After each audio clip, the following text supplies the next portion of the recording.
how are the principles followed by the NITI Aayog different from those followed by the erstwhile Planning Commission in India?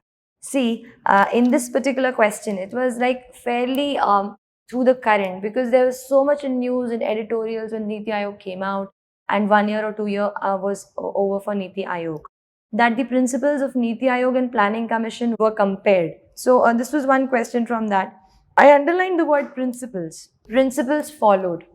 So they're actually trying to find out if we know that there has been a certain basic change in the principle followed. So I first of all just mentioned that both NITI Aayog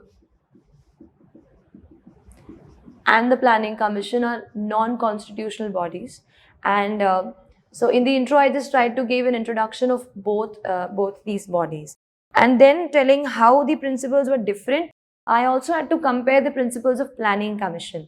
So I made points one by one in order to elaborate on the fact how the principles were different. And I just chose one thing as decentralization as one of the factors, one of the principles, because it is said that Planning Commission had centralized the power. It had the power of providing the funds also. So the person who was a part of the Planning Commission was extremely important. So and that was decentralized in NITI Aayog. Such key terms were coming to my mind, like the bottom-up approach,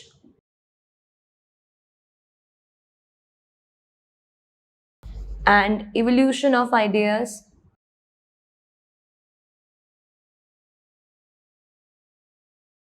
bottom-up approach, evolution of ideas. And I was also reminded of the key term that is so much associated with NITI Aayog, that is called Team India. So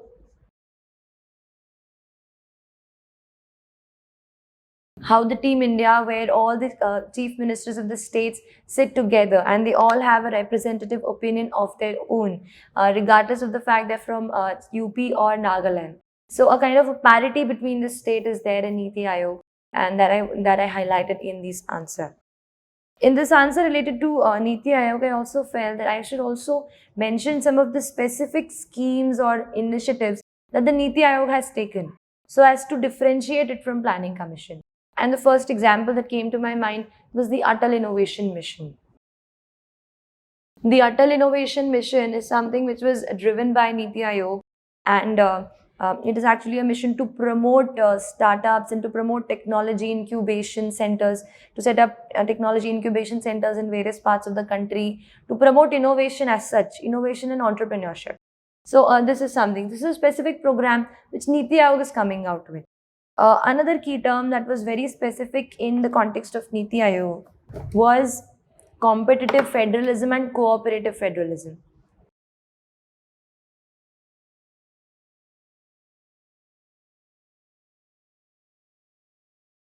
I felt that these things were not explicitly taken care of by the Planning Commission.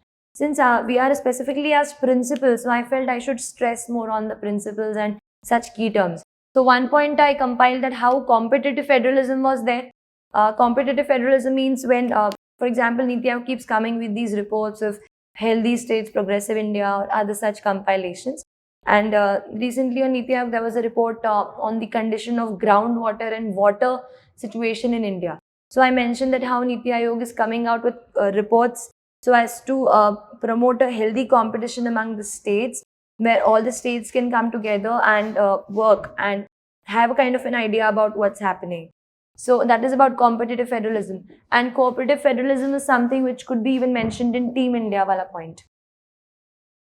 So these were some of the things that I said. But last point, I also mentioned that, it is too early to actually give a report card to NITI Aayog because it's only been about 4 to 5 years. And for an organization, for a think tank, which is coming out with and which is constantly involving itself in some kind of a research, that research point also I mentioned, it is too early for us to comment, and we should wait for some time and observe what happens. So and this is how I summed up the question.